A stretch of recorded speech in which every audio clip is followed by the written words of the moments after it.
I'm holding my niece and looking at the flowers in the garden. My name is Olivia. I'm 32 years old. I have an older brother, Johnson, who's 4 years older than me, and he's the father of this niece. Then there are my parents, both of whom are healthy and well. Today, for my niece to play, I've set up a kiddie pool in the garden and filled it with water.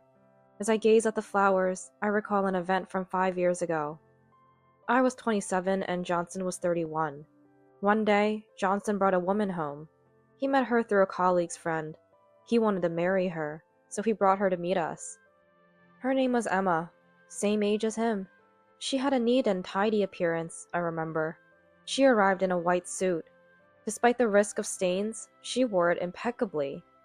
She was reserved, only answering when asked, maybe out of nervousness.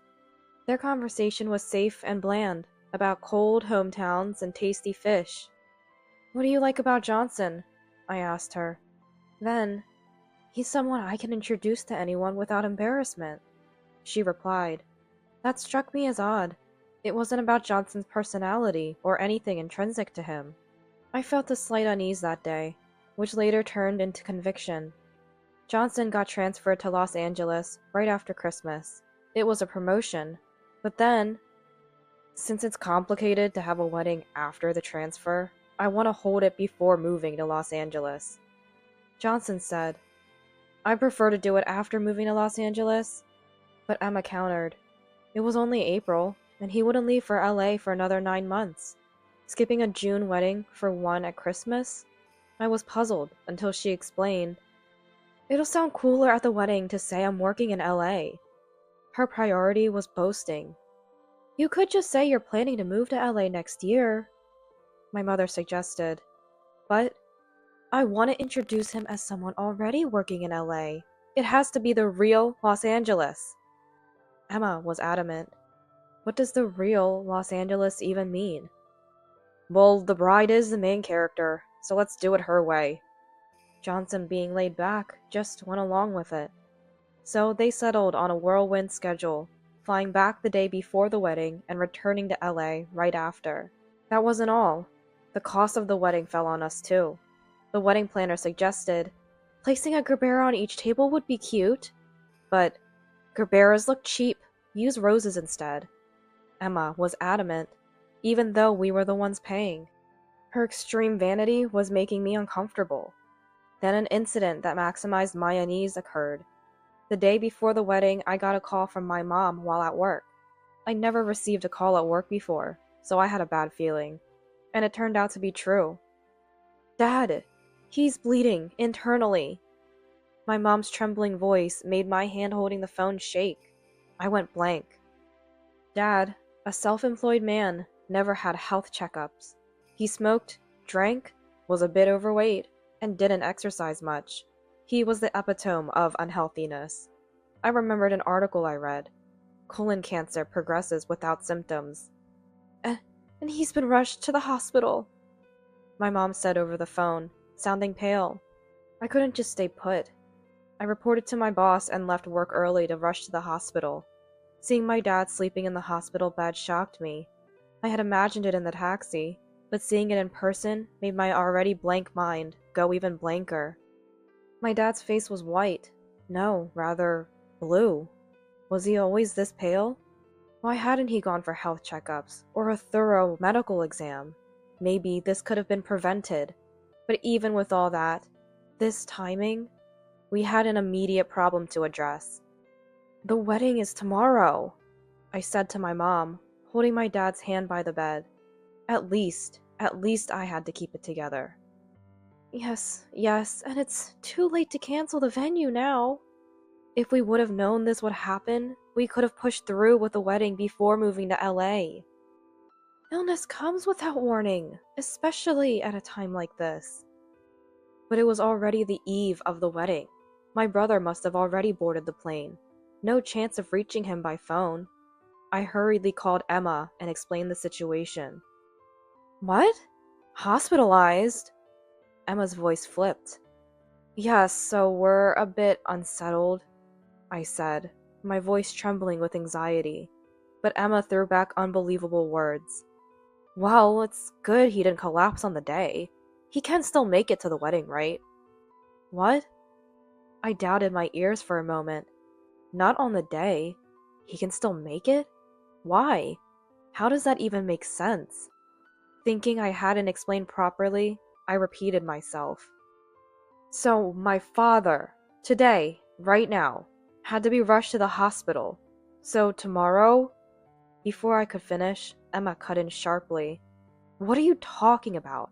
It's my big day. He has to be there, even if he's dying. Your father will attend, and you and your mother too, of course. You're on reception duty, so come early. Attend? How can you even say that? As I stood perplexed, I heard a snickering voice on the other end of the phone. Because we invited 200 people, you know. It would look so bad if the groom's parents didn't show up. It'll look like we're on bad terms. Am I supposed to explain to each guest? The bride is the heroine of the wedding. I can't have people misunderstanding. Please don't embarrass me. Sickness is all in the mind, right? Tell your father-in-law to buck up and be there tomorrow. Oh, and tell the groom I asked for his dad's attendance. I don't want to look desperate. See you at the venue tomorrow. With that, she abruptly ended the call. I gripped my phone, my hands trembling. Then, what happened? My mother asked. That woman. I told my mother about the unbelievable conversation with Emma. That's just... My mother was speechless. I know. I couldn't find the words either. Then, I'll be there. A faint voice seemed to come from nowhere. At the same time, a weak force gripped my mother's hand. It was my father, squeezing back. I'll go. For my son's big day. Even if I have to crawl. Dad. I was near tears, moved by his fatherly compassion. But the words that followed were not so simple. I've been suspecting, but now I'm certain. It's good that I realize now. We can't let him marry such an uncaring woman. It's my duty to protect my son. At first, I thought it was delirium, but listening calmly, I could only agree. I had reached my limit with Emma's vanity too. Then, we devised a plan to save Johnson from Emma, pretending to comply with her wishes while secretly plotting her comeuppance. On the day of the wedding, I was in charge of reception, so I arrived early to check in the guests. Then, Emma, dressed in her wedding gown, arrived. The image of her usual white suit lingered in my mind, making her dress seem less striking. I certainly wasn't going to compliment her. Yet, ignoring my hostility, "Your father is coming, right?" Emma asked. The nerve of her. "He'll be there. You said he should come even if it kills him. He'll crawl if he has to." I retorted with all my anger. Really? Well, as long as it's not an embarrassing no-show. With that, Emma walked away. Just you wait. I felt a fiery desire for retribution burning within me. The ceremony ended successfully, and the reception began. With 200 guests, the hall was filled with chatter as people searched for their seats. Then a larger murmur rose from the crowd. What? What's going on? It was to be expected. There he was, in pajamas, in a wheelchair, covered with a blanket, and wearing an oxygen mask. My father, assisted by my mother, had appeared at the venue. The MC, confused and flustered, checked the time. "The entrance of the bride and groom!" she announced. With a fanfare, the newlyweds entered. Upon reaching the front and surveying the room, Johnson, the groom, suddenly shouted from the stage. "Dad? What happened?" His shocked voice set the room abuzz. "Emma." In the midst of this, my father managed to rasp out from under his oxygen mask. "Look at me. See? I made it, even if it kills me." Seizing the moment, I shouted as loudly as I could, ensuring my words reached the bride and groom's seats, like an arrow piercing with our collective anger. "My father was suddenly hospitalized yesterday after collapsing. He's only just regained consciousness.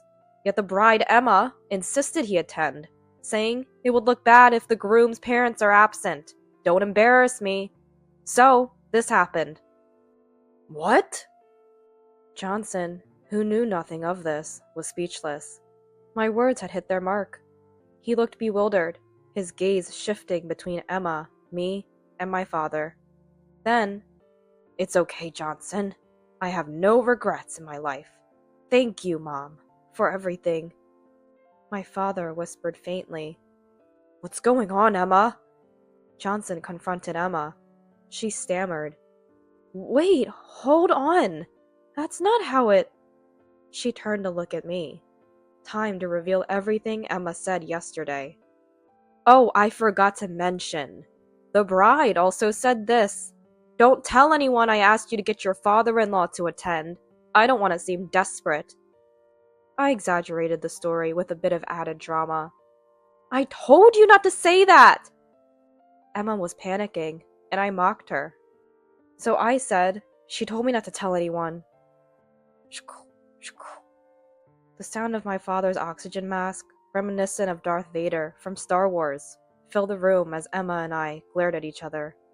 Everyone in attendance was silent, watching us. I continued, "Johnson, Dad had a massive internal bleeding yesterday and was rushed to the hospital. The bathroom was reportedly covered in blood. But Johnson, you were already on the plane yesterday. Unreachable. So I informed Emma of the situation. Not a single word of concern from her, just demanding he attend even if it meant dying. I was beyond shocked, speechless. That's why Dad's here in this condition. What do you think? Are you really going to marry someone who thinks it's okay to sacrifice others for her own sake?" I shared memories of my father and brother with everyone. "Dad, remember all you did for Johnson? Like when you helped him with a science project, the piggy bank contest? You made an amazing postbox piggy bank and won a prize. And for the summer camp, where you climbed trees to catch beetles for Johnson? You never caught any and fell from the tree." "Fell. That part was unnecessary," Darth Vader muttered softly, but it seemed no one heard. Tears welled up in Johnson's eyes. "Are you okay with a wife who can say such heartless things to a dad like that?" "That's right. Me too." A voice suddenly came from another seat in the somber hall.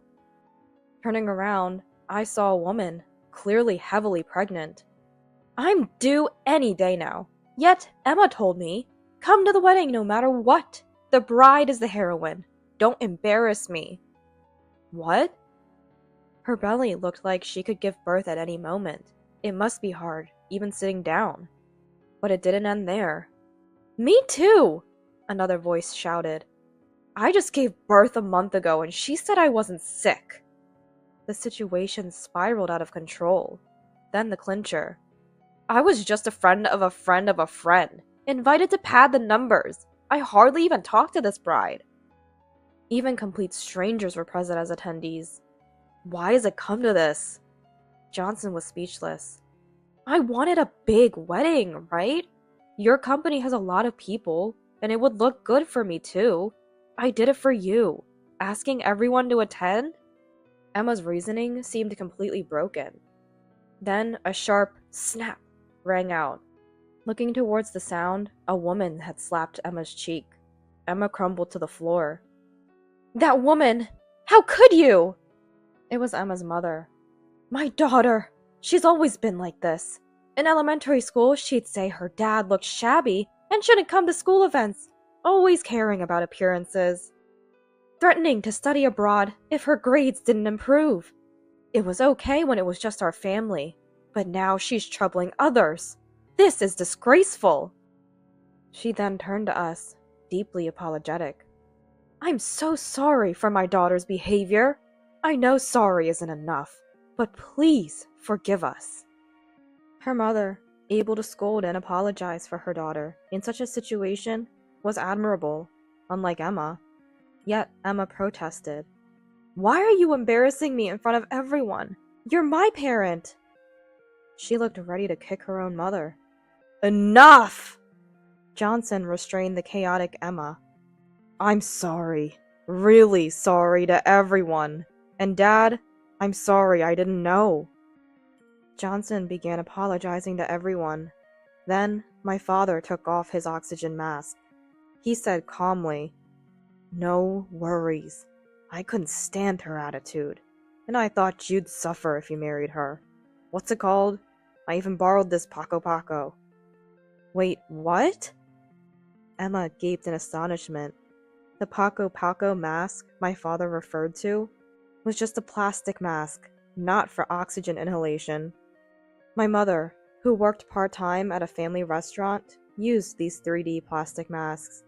"It looks more like a sick person," he had said, deciding to wear it after discussing with my mother. From a distance, without a tube, it could be mistaken for an oxygen mask. As for my internal bleeding and diagnosis, Father tossed away the thick cushion he had been sitting on. "It was hemorrhoids." "What? Hemorrhoids?" Bride, groom, and the entire hall erupted in astonishment. "Ouch! Ouch! Ouch!" Father yelped as he tried to sit back in the wheelchair, without the cushion, clearly still in pain. "Come on, Dad! You can't sit without a cushion! You just had surgery!" Mother picked up the cushion he had thrown. Then she turned to Emma's mother, looking dejected. "Please, raise your head," she said. "Not many can scold their child and apologize so sincerely. I'm truly impressed by your genuineness." Emma's mother, with tears on her face, hugged my mother. My mother embraced and comforted her. "Everyone understands now. It's annulment time." Johnson spoke coldly to Emma, having witnessed everything. 5 years later, Emma's true nature was exposed at the wedding, and she was disowned by relatives present, and naturally, by her parents too. Her vain nature seemed incurable, even with advice. Inviting complete strangers from her workplace to the wedding had made the entire fiasco known at her job, leading to an awkward resignation. I saw her once at a grocery store. She looked unkempt, in dirty clothes that hadn't been washed for days, her hair disheveled. "I don't have a job. Can you help me reconcile with Johnson?" she begged. "He's in LA," but I bluntly refused. "The water's filled up," Father called out, squatting by the side. He had been exposing his embarrassing ointment-covered backside for a while, but now seemed fine. And then, "Water pool! Looks cool!" My niece Mary ran off my lap towards the pool. Indeed, after that, my brother fell in love with and married a French woman in Los Angeles, giving birth to Mary. She is 3 years old. Blue-eyed and blonde, she's like a little doll, melting all our hearts. Mary joyfully splashed in the pool, light glinting off the water. "Take care!" a clear voice called out, and my sister-in-law Sophia appeared, holding flip-flops. "Sorry for the mischief," she said cutely. I love how she tries to learn the language for us. "There's a festival today. Let's go together tonight," I suggested. "A festival? Yay!" Sophia beamed, just like Mary.